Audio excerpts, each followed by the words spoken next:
Kitab Wahyu pasalnya yang ke-7. Orang-orang yang dimateraikan dari bangsa Israel.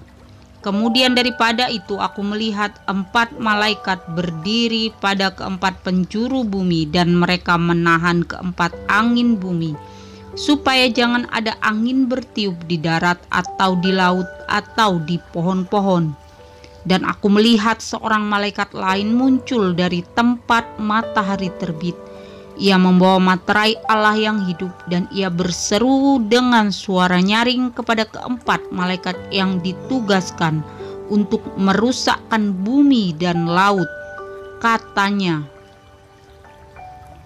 "Janganlah merusakkan bumi atau laut atau pohon-pohon sebelum kami memeteraikan hamba-hamba Allah kami pada dahi mereka." Dan aku mendengar jumlah mereka yang dimateraikan itu 144.000 yang telah dimeteraikan dari semua suku keturunan Israel. Dari suku Yehuda 12.000 yang dimeteraikan, dari suku Ruben 12.000, dari suku Gad 12.000, dari suku Asyer 12.000, dari suku Naftali 12.000, dari suku Manasye 12.000, dari suku Simeon 12.000, dari suku Lewi 12.000, dari suku Isyakar 12.000, dari suku Zebulon 12.000, dari suku Yusuf 12.000, dan dari suku Benyamin 12.000. Orang banyak yang tidak terhitung banyaknya. Kemudian daripada itu aku melihat, sesungguhnya suatu kumpulan besar orang banyak yang tidak dapat terhitung banyaknya, dari segala bangsa dan suku dan kaum dan bahasa, berdiri di hadapan tahta dan di hadapan Anak Domba, memakai jubah putih dan memegang daun-daun palem di tangan mereka, dan dengan suara nyaring mereka berseru, "Keselamatan bagi Allah kami yang duduk di atas tahta dan bagi Anak Domba." Dan semua malaikat berdiri mengelilingi tahta dan tua-tua dan keempat makhluk itu. Mereka tersungkur di hadapan tahta itu dan menyembah Allah sambil berkata, "Amin. Puji-pujian dan kemuliaan dan hikmat dan syukur dan hormat dan kekuasaan dan kekuatan bagi Allah kita sampai selama-lamanya. Amin." Dan seorang dari antara tua-tua itu berkata kepadaku, "Siapakah mereka yang memakai jubah putih itu, dan dari manakah mereka datang?" Maka kataku kepadanya, "Tuanku, Tuan mengetahuinya." Lalu ia berkata kepadaku, "Mereka ini adalah orang-orang yang keluar dari kesusahan yang besar, dan mereka telah mencuci jubah mereka dan membuatnya putih di dalam darah Anak Domba. Karena itu mereka berdiri di hadapan tahta Allah dan melayani Dia siang malam di bait sucinya. Dan Ia yang duduk di atas tahta itu akan membentangkan kemahnya di atas mereka.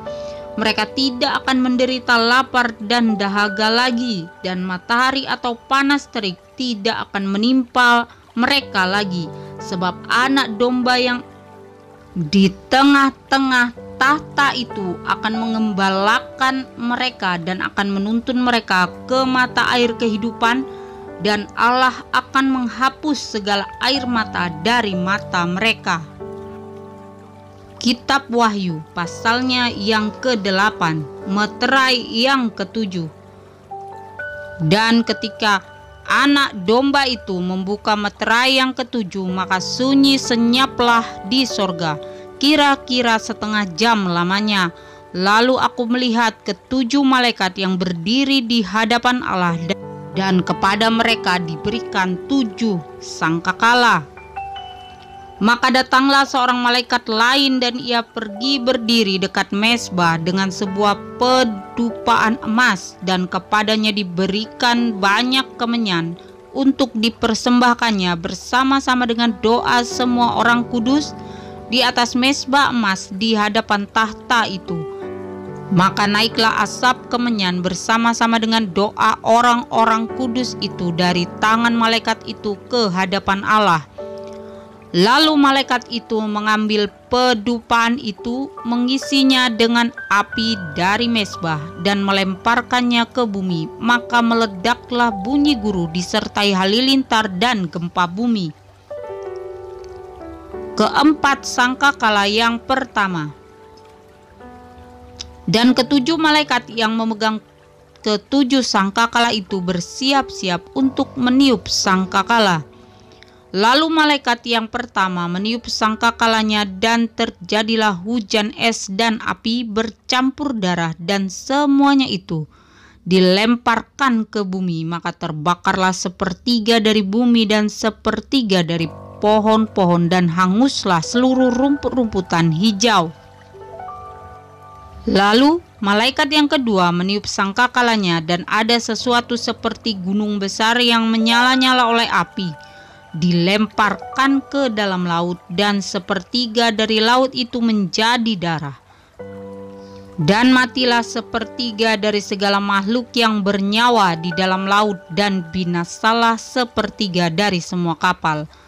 Lalu malaikat yang ketiga meniup sangkakalanya, dan jatuhlah dari langit sebuah bintang besar, menyala-nyala seperti obor, dan ia menimpa sepertiga dari sungai-sungai dan mata-mata air. Nama bintang itu ialah Absintus, dan sepertiga dari semua air menjadi absintus, dan banyak orang mati karena air itu, sebab sudah menjadi pahit. Lalu malaikat yang keempat meniup sangkakalanya, dan terpukullah sepertiga dari matahari, dan sepertiga dari bulan, dan sepertiga dari bintang-bintang,